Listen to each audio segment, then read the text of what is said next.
la rendre pour l'instant insaisissable. Alors ici, on va vous présenter un jeune faucon gerfaune né cette année dans notre centre de reproduction. Allez, c'est lui qu'il faut garder en vue. Regardez, il va tenter de prendre de l'éloignement, de l'altitude pour pouvoir venir à toute allure sur son soigneur, tenter de lui dérober cette proie. Pour l'instant, insaisissable. Vous pouvez donc remarquer cette quête d'éloignement, c'est-à-dire pour arriver toujours plus vite à son soigneur, avec notamment cette silhouette en forme de lame de faucon, qui pourrait lui permettre d'atteindre des vitesses assez vertigineuses. En effet, un faucon gerfaun peut facilement atteindre les 200 km/h en piqué vertical. Une jolie évolution de la part de ce jeune faucon gerfaun ici présent, avec également cette recherche de simulation, si on peut dire, de camouflage qui se sert de son environnement, le soleil, les arbres, le château, pour camoufler ses attaques pour surprendre son soigneur. Ici, c'est comme si elle était à la recherche, le tour du château, il me semble, elle était à la recherche de capturer, pourquoi pas un oiseau, puisqu'en effet, les faucons sont ornithophages, ici à présent. Ornithophages, c'est vrai qu'ils se nourrissent d'autres oiseaux. Alors, quelques instants, on va pouvoir conclure ce vol par la percussion du verre, une percussion assez violente, puisque dans la nature, la percussion en général provoque la mort instantanée de l'oiseau, tellement la frappe est rapide. Allez, sur le retour de celle-ci, je présume, on va proposer percute sa proie, c'est un sale, on peut l'applaudir, notre jeune faucon gerfaun.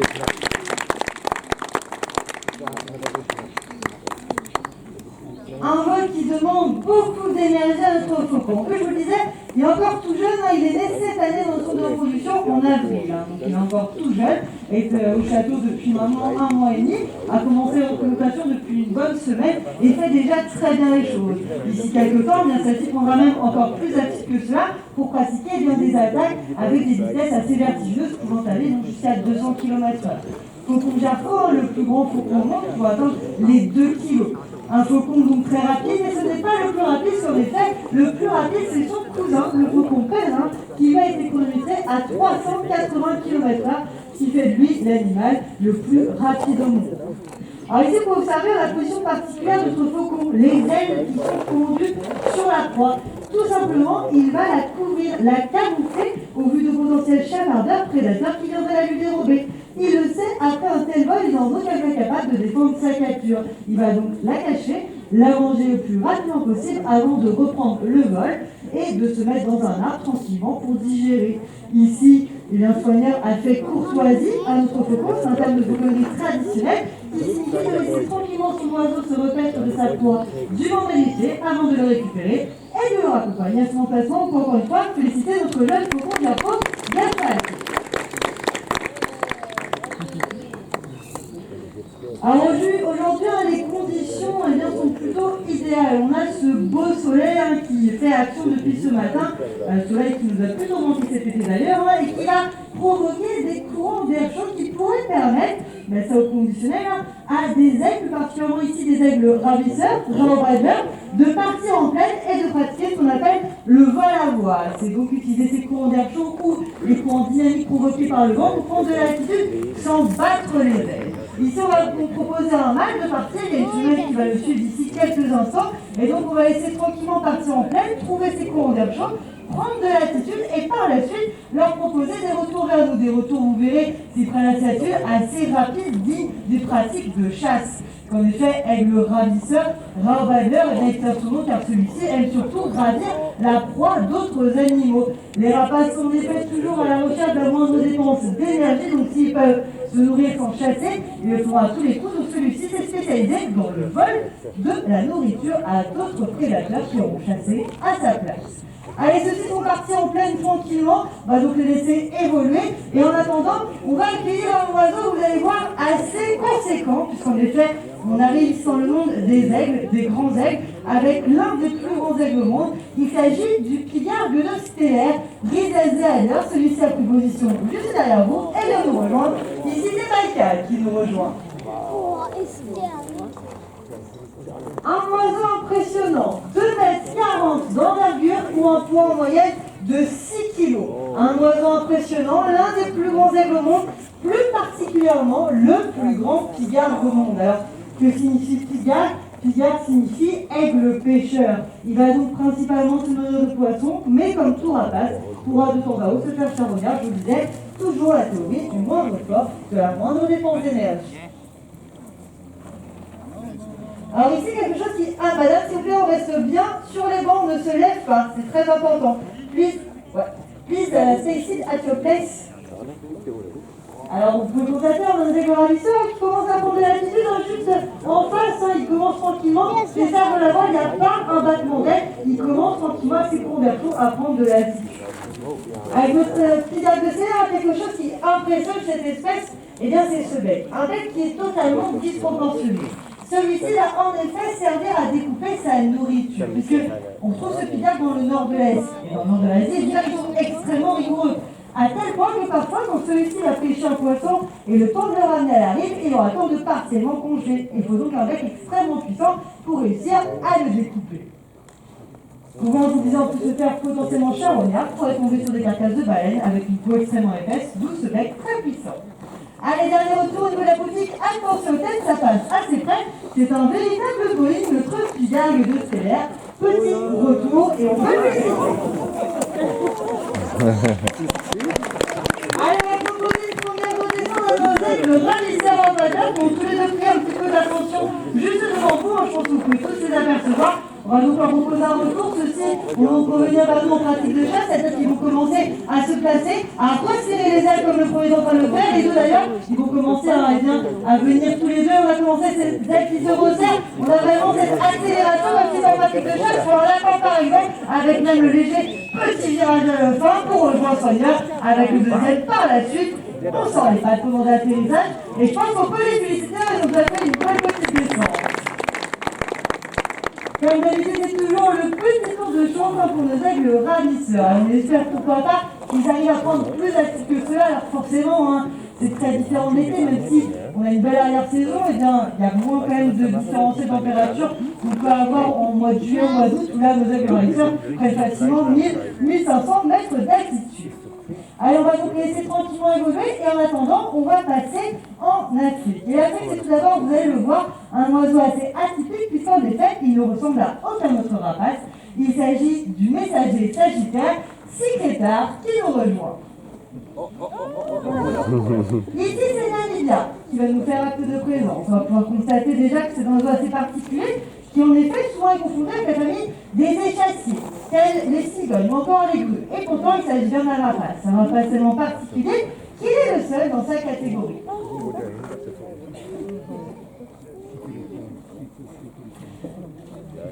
Et lancé avec ses grandes pattes, c'est un oiseau qui est très à l'aise au sol. D'ailleurs, un véritable sprinter, il peut atteindre les 35 km/h. Alors, il sait également très bien voler, mais ici, on préfère vous présenter au sol, tout simplement, puisque dans la nature, c'est là qu'il passe et qu'il perd de son temps. Au sol, à la recherche de ses proies. Des proies qui vont être des rongeurs, des lézards, des lapins, mais également, comme son nom peut l'indiquer, de serpentaires, des serpents. Et actuellement, une technique particulière pour venir à bout de ces proies qu'on va vous montrer tout de suite, puisqu'un serpent est mis à disposition. Regardez, il lui assène des grands coups de patte très violents, tellement violents que si vous prenez un coup de patte de serpentaire sur la tête, vous serez assommé aussi sec. Allez, on va faire une petite pause avec le serpentaire, puisqu'on a le retour de nos aigles ravisseurs. Ici, regardez juste au-dessus, qui arrive encore avec ce petit virage sur elle, en direction de son soigneur corps en pratique de chasse, et rejoint très joliment celui-ci, avec le deuxième plutôt rapidement par la suite, et cette belle rapidité, on peut les applaudir encore nos aigles ravisseurs, qui ont fait bien les choses dans la belle émission, qui sont moins bonnes, et on les fait. Allez, on peut reprendre avec notre serpentaire, des coups très violents. Et regardez, il vise toujours la tête, c'est un instinctif, il le sait. En visant la tête, on a plus de chances de tuer le serpent le plus rapidement possible. En plus, en Afrique, pour tomber sur le serpent venimeux, il n'en veut qu'à car immunisé contre ce venin. D'où l'intérêt aussi d'ouvrir ses ailes pendant les attaques, pour potentiellement se servir de ses ailes comme bouclier. Allez, c'est ce qu'on appelle la danse du serpentaire, et on peut vivement remercier Namibia.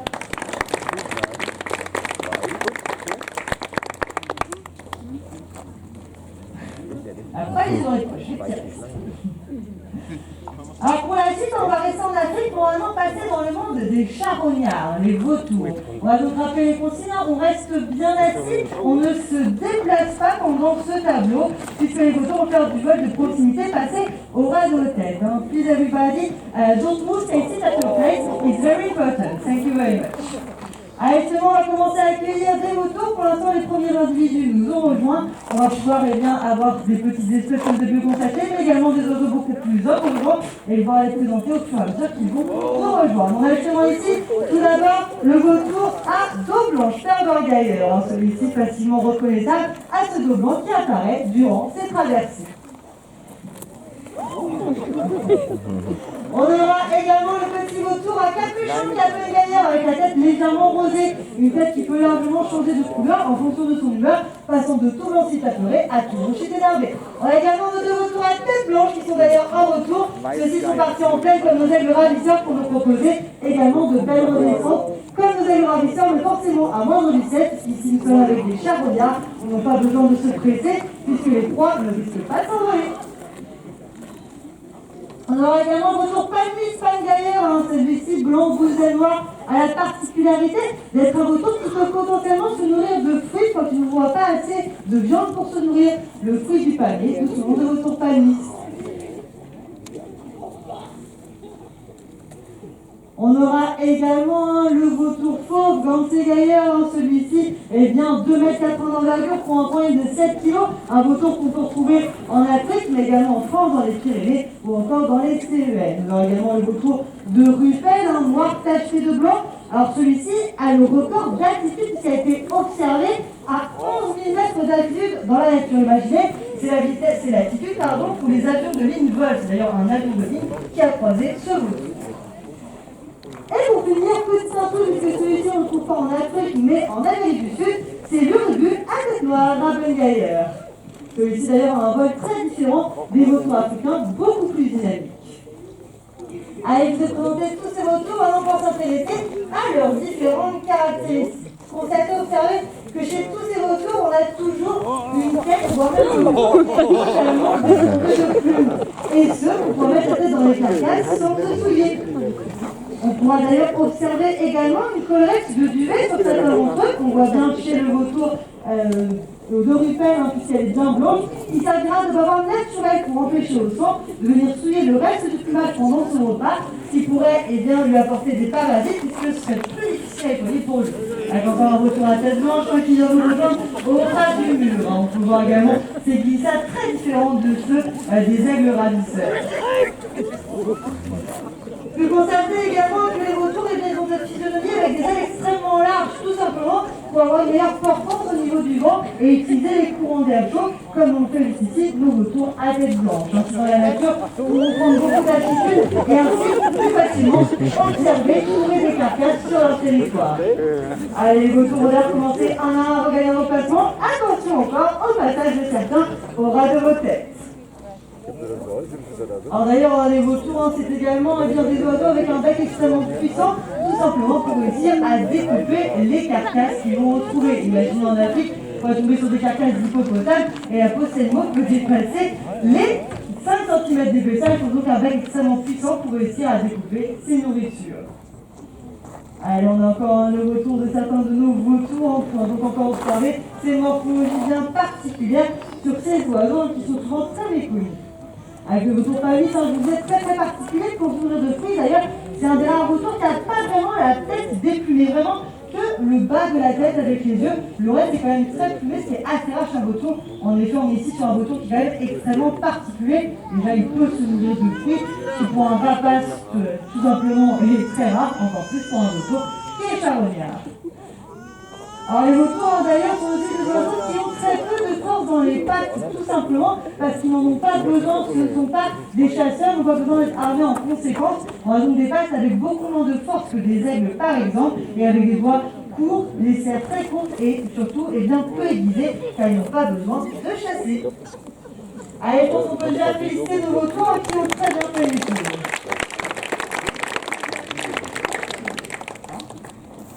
Alors des vautours qui malheureusement sont extrêmement en danger de plus en plus. Alors on va déjà finir ma phrase avant. Alors, en effet on a la vautour à tête blanche encore en retour, les deux d'ailleurs. Alors ils sont assez bas par rapport au mur, je pense que les personnes derrière moi vous devez les voir, mais les autres ça va être un petit peu juste, vous les verrez juste à l'arrivée au-dessus du mur. En effet, je vous le disais, hein, les conditions ne sont pas aussi bonnes qu'en été. Ils arrivent donc à remonter vers nous, mais pas assez pour prendre beaucoup d'altitude. D'habitude, l'été, en sans doute plus difficulté, peut monter à 2000 mètres d'altitude. On a toujours cette glissade très caractéristique des vautours, très tranquille, très contrôlée. Et je pense qu'on peut encore une fois les féliciter.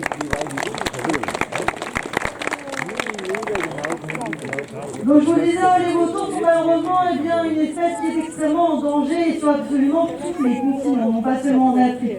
D'ailleurs, cette semaine, c'est la semaine internationale de la protection et de la sensibilisation des vautours, et sur ce fait, la Voirie participe à tout cela.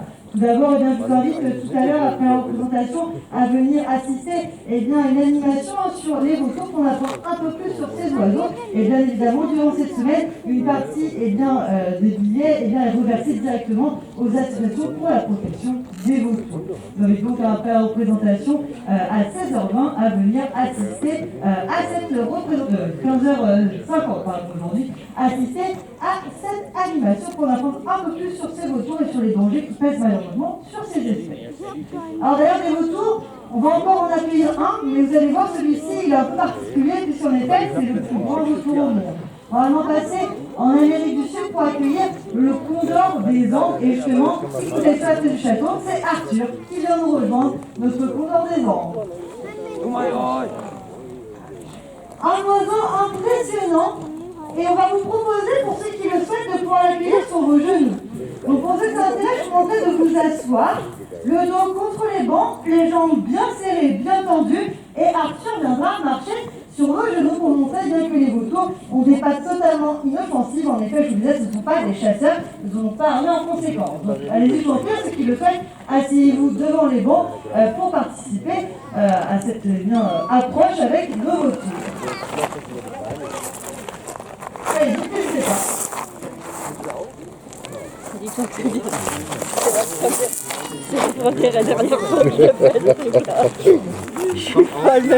Alors ici, un petit peu qui vous propose pour accueillir Arthur sur le genou. J'ai donc proposé extrêmement inoffensif, puisque nous ne sommes pas des chasseurs par en conséquence, et pour vous montrer aussi la complicité qui existe entre Arthur et son soigneur. En effet, ici, Arthur a assez confiance dans son soigneur pour pouvoir s'approcher de vous sans aucun souci. En effet, les rapaces, de manière générale, sont quand même plutôt timides. En effet, parfois des gens nous disent qu'ils sont un petit peu intimidés par ces oiseaux. Il faut savoir qu'ici, nos rapaces sont plus peur de vous que vous n'avez peur d'eux. Alors, profitez de la proximité avec Arthur pour observer les différentes caractéristiques des vautours, c'est-à-dire ce long cou, cette tête totalement dépourvue de plumes, cette collerette de duvet blanche chez Arthur qui sert de bavard naturel, et ses pattes plates, et surtout avec très peu de préhension. Tu vais rester bloqué par terre. Le condor des Andes, je le disais, le plus grand rapace au monde. On atteint ici les 3,20 m d'envergure pour un poids en moyenne de 13 kg. Un oiseau impressionnant, le plus grand rapace au monde et le deuxième plus grand oiseau volant au monde après l'albatros hurleur et ses 3,60 m d'envergure. Alors ici un rapace que vous allez pouvoir retrouver, comme son indique, en Amérique du Sud, dans la grande cordillère des Andes, un oiseau qui va vivre à 2000-3000 mètres d'altitude. Il est donc très difficile à observer de près dans son milieu naturel. Alors ici Arthur, comme son indique, c'est un mâle, et chez le condor des Andes, il est impossible de se tromper entre le mâle et la femelle, puisqu'en effet, constaté, ici, notre mâle a sur la tête une crête, une caroncule, alors que les femelles n'en ont pas, tout simplement. Ainsi, impossible de se tromper entre mâle et femelle pour cette espèce. Alors, constatez que ça se passe plutôt bien. Il faut avouer qu'Arthur, il a l'habitude. Arthur, il est présent, il fête ses 36 ans cette année. Ça peut paraître énorme, mais il faut savoir bien qu'en captivité, un condor des Andes peut atteindre les 50 ans. De manière générale, plus on va passer long, plus il va vivre longtemps.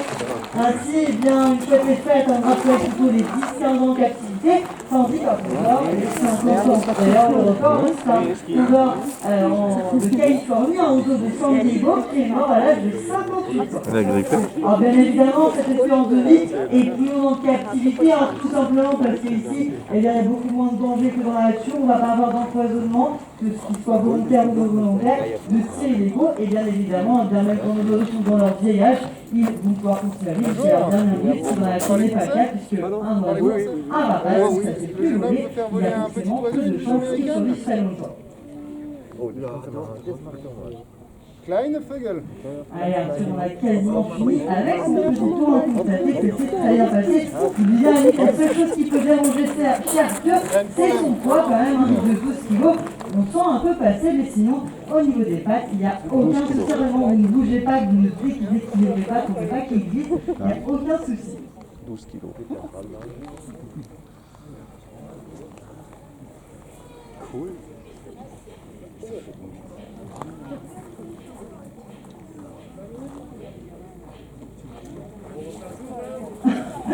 Bon, ça va aller, c'est bien là déjà.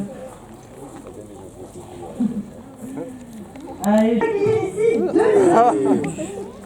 il est parti. Ici, c'est notre mâle, James, et on va accueillir dans quelques instants une femelle. James. Alors vous allez pouvoir rapidement voir la différence entre les deux individus, puisque chez tous les rapaces chasseurs, il y a une différence notable entre les femelles et les mâles, c'est la taille. Les femelles seront toujours plus grosses que les mâles, et ce, d'un tiers environ. Ainsi, nous appellerons les femelles les formes, car elles ont la forme générale de l'espèce, tandis que les mâles, on les appellera les tiercelets, car ils font en moyenne un tiers de moins en poids et en taille. Allez, maintenant la femelle qui va venir nous rejoindre. On peut donner un d'idée, ici notre mâle pèse 650 grammes, tandis que notre femelle en pèse 200.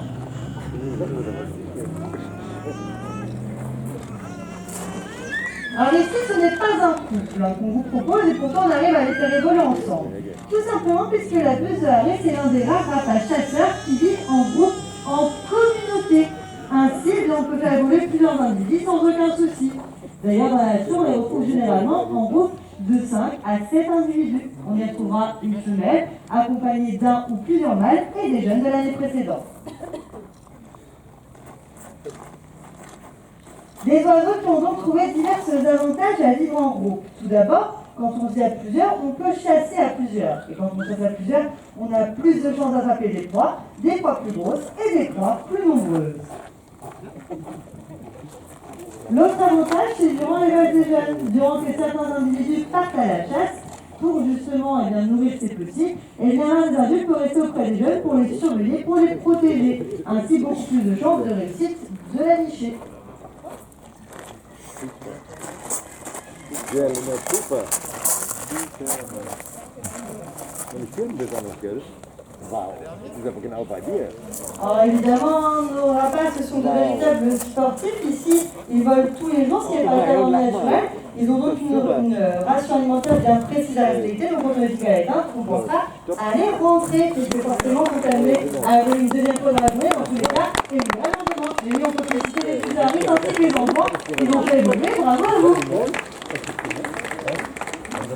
Alors d'ailleurs, buse Harris, c'est un petit peu la cousine de cette buse variable, cette buse française, européenne, que je pense que vous avez tous déjà vue, notamment le long des routes et des autoroutes. Celle-ci est un petit peu plus grande que la buse Harris et souvent plus foncée. Et en fait, on la voit souvent le long des routes, sur les poteaux à attendre, tout simplement, puisque comme tout rapace, elle est extrêmement opportuniste. Et elle a compris que la route était un moyen de se nourrir facilement. Elle attend en effet que malheureusement, un animal se fasse écraser par une voiture pour pouvoir s'en nourrir. Vous disiez toujours la théorie du moindre effort. Si un rapace peut se nourrir sans chasser, il le fera à tous les coups. Et bien que souvent l'homme est très mauvais pour les animaux, et qu'il est souvent dû leur disparition, et bien les animaux ont quand même su tirer profit de l'homme à leur tour. Allez, je pense qu'on va pouvoir passer à la suite. On va maintenant accueillir le monde des rapaces nocturnes et on accueille tout d'abord une chouette lagone, Marco. Alors tout à l'heure, ne vous inquiétez pas, c'est un rapace nocturne, mais ça ne dérange pas du tout d'évoluer ici en pleine journée avec ce beau soleil. Il faut savoir que malgré ce que l'on pense, ces rapaces nocturnes, ils y voient aussi bien de jour que de nuit. Si on les appelle rapaces nocturnes, c'est que leur technique de chasse et leur physionomie y est adaptée. Vous allez pouvoir constater en effet durant cette évolution qu'on n'entend absolument rien au niveau du battement des ailes. Les rapaces nocturnes possèdent un petit duvet sur leurs plumes qui permet d'insonoriser leur vol. C'est pour cela qu'ils préfèrent chasser la nuit. Les proies les voient moins bien arriver, ne les entendent pas arriver, donc forcément beaucoup plus de chances de réussir à la chasse durant la nuit. Alors bien qu'eux seront obligés d'aller chasser la nuit, si par exemple la chasse nocturne a été infructueuse, ou encore qu'ils ont des petits à nourrir, auquel cas il faut subvenir à leurs besoins en allant beaucoup chasser. Et puis en plus, la chouette lapone, eh bien, c'est un rapace du Grand Nord. Elle va donc bien vivre dans des contrées où parfois les journées sont extrêmement longues à certaines périodes de l'année. On n'a pas le choix de chasser la journée.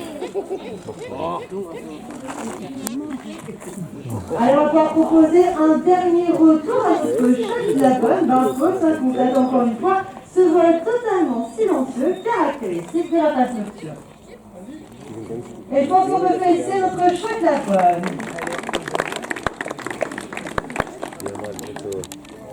En effet, la neige est un hibou et non une chouette. Alors, par rapport à ce que je vous disais, ça paraît étonnant parce qu'il n'y a rien sur la tête qui dépasse, on n'a pas ses aigrettes. Et bien si, elles sont là, c'est juste qu'elles dépassent à peine les autres plumes. Ainsi, le harpon des neiges est le seul hibou qui ressemble à une chouette. Alors on peut observer également sur le harpon des neiges et sur tout rapace nocturne qu'on a un plumage qui est dit mimétique, c'est-à-dire qui permet de se confondre dans son environnement. La chouette lapone du précédemment avait cette forme d'écorce, c'est la couleur de l'écorce qu'on retrouve dans le Grand Nord, tandis que le harpon des neiges, lui, il est blanc pour se confondre dans la neige et est tacheté de noir tout simplement parce qu'ici on est en compagnie d'une femelle et les femelles du harpon des neiges sont tachées de noir pour pouvoir se confondre durant la couvaison des œufs puisque celle-ci couvre au sol entre neige et roche. Le mâle, quant à lui, sera quasiment entièrement blanc. On peut voir également cette capacité assez impressionnante pour les rapaces nocturnes de pouvoir la tourner la tête à un degré assez impressionnant. Tout simplement, les rapaces nocturnes ont les yeux fixes dans leur gorge. Ainsi, pour compenser cela, ils ont cette capacité à tourner la tête à 280 degrés. On reste aussi en plus dans ce mode de discrétion des rapaces nocturnes. Ils peuvent même rester sur une branche, regarder tout autour d'eux sans bouger un centimètre de leur corps et donc sans se faire repérer. Toujours la théorie de la discrétion pour les rapaces nocturnes, que ce soit dans le vol ou dans l'apparence. Allez, on va pouvoir écouter encore une fois, si on peut lire cette dernière glissade, un caractéristique des rapaces nocturnes extrêmement silencieux et inaudible.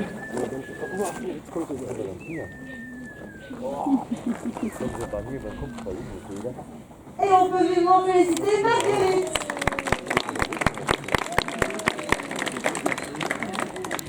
Zélateur. Un oiseau encore une fois impressionnant, on est ici à 2,20 m d'envergure pour un poids moyen de 5 kg. Un oiseau impressionnant. Alors je vous le disais, on peut le retrouver en France, mais pas encore en très grand nombre. Alors je dis pas encore tout simplement parce que, il y a un siècle, le coq blanc a totalement disparu de France. Mais depuis quelques années, il est revenu en France et donc on peut observer cet oiseau en Moselle par exemple. Et pour l'instant, on a observé 2 couples, donc on espère qu'ils vont réussir à se reproduire et pouvoir officiellement dire que cette espèce est revenue en France. Alors encore une fois, un aigle pêcheur, un pigard, il a donc toutes les capacités physiques, c'est-à-dire qu'au niveau des pattes, il a dessous des spicules, sont de sortes de semelles antidérapantes qui permettent de pouvoir capturer le poisson sans que celui-ci ne lui glisse les pattes. Alors, notre pigard a fait le choix d'utiliser les courants d'air chaud pour prendre de la tire et revenir plus facilement vers son soigneur, plutôt que de faire une trajectoire directe qui demanderait beaucoup plus d'énergie. Ok, il boucle, et le voici qui revient, on imagine. Et le voici, regardez justement cette endurance impressionnante de la part de ce pigard. Et donc il s'agit d'un aigle pêcheur et justement dans quelques instants on va faire une démonstration de pêche. Puisqu'une récompense sera mise dans le bassin que celui-ci viendra capturer comme il le fait en miniature. Alors dès que celui-ci aura pris assez d'éloignement, on lui proposera cette capture. Avec cette silhouette encore une fois très impressionnante, on est vraiment dans le monde des grands airs. Allez, sur le retour de celle-ci, s'il prend assez d'éloignement, notre pigard fait le virage, la récompense qui est dans le bassin, il a vu, il s'embarque, il sort les pattes, et c'est parfaitement exécuté, on peut féliciter à notre pigard à queue blanche. Ainsi, constatez que son rapport avec l'eau est extrêmement succinct, il ne fait qu'effleurer l'eau à la recherche de sa proie. C'est pas comme les babusards pêcheurs qui eux s'immergent totalement dans l'eau à la recherche de leur proie. En effet, de manière assez paradoxale, c'est un aigle pêcheur mais il ne sait absolument pas nager. Il faut donc qu'il soit dans ses pêches. Allez, on va continuer maintenant à accueillir des oiseaux qui sont de véritables acrobates des airs. En effet, ceux-ci vont nous faire démonstration de leur talent aérien. Il s'agit des Milans noirs Schwarzschild qui vont venir nous rejoindre et justement, les voici. Alors les Milans noirs, vous allez voir, on va leur proposer de venir récupérer les récompenses lancées en l'air par leurs soigneurs. Les Milans noirs sont en effet de fantastiques chasseurs d'insectes volants, type papillons ou encore coléoptères.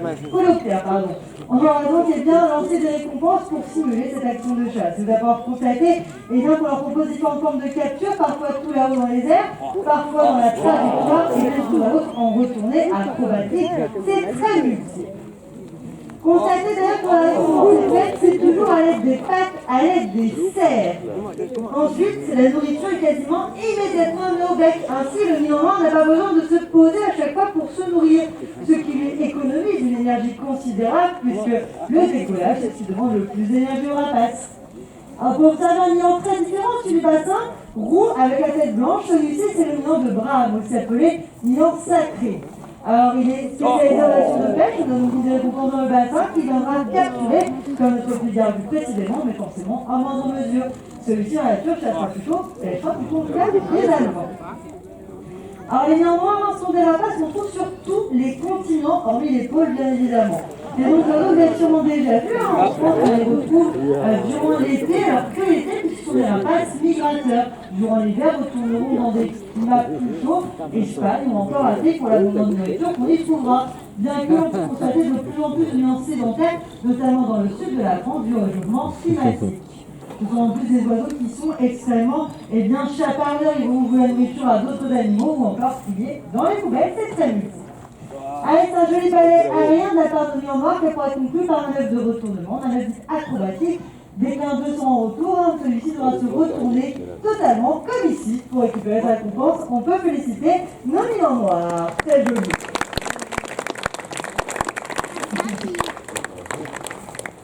Allez, on va pas conclure cette représentation, non pas par le vol d'un oiseau, mais par une technique bien particulière qu'ont inventé ces petits vautours qu'on appelle les vautours Percnoptères Schwarzschild. Alors, c'est un petit vautour qui, comme tout vautour, est charognard, mais il a également un petit péché mignon pour les œufs. C'est un vautour qu'on peut trouver en France et en Afrique par exemple. En France, il ira donc dénicher des œufs de pigeon qu'il laissera tomber au sol pour les casser et s'en nourrir. Là, on va s'intéresser à celui qu'on retrouve en Afrique qui pourrait tomber sur des œufs d'autruche abandonnés comme celui-ci.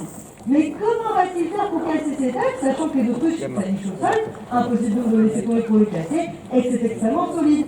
Eh bien, on va voir ici avec Albert la technique pour trouver ces vautours percnoptères pour casser ses œufs.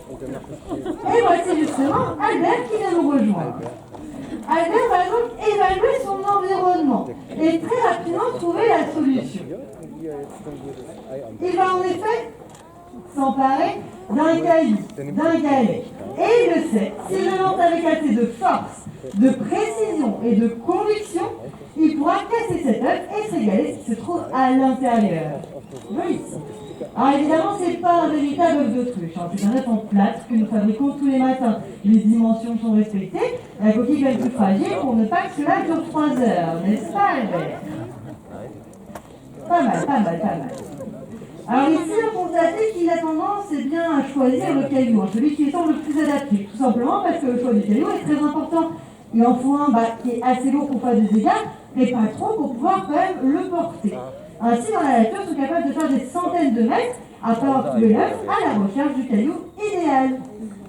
Alors on a quelques jolis tirs, Albert, mais il va falloir encore persévérer. Alors, en effet, je vous disais tout à l'heure, on n'a pas envie que ça dure 3 heures ici, n'est-ce pas, je le répète à peine, mais dans la nature, ça peut effectivement durer 1 heure, voire même 1 heure et demie. Et encore, ils s'y mettent à plusieurs, tellement l'œuf est solide. On pourra donc observer même des filles indiennes, de vautours percnoptères, chacun son tour avec son caillou, à tenter de casser l'œuf pour se galer ce qui se trouve à l'intérieur. Beaucoup mieux. Allez, ma vérité la mire.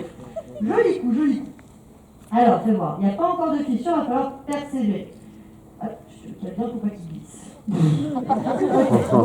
Là, il y a des progrès à faire, il va falloir aller chez le poussien, Ok, beaucoup mieux. Alors, faut reprendre qu'Albert, il a plutôt l'habitude, Albert, il a quand même déjà 24 ans, donc il commence à être plutôt doué avec les œufs, mais forcément, comme tout le monde, il y a des jours avec et des jours sans. Alors. Eh bien, on dirait que c'est un jour sans.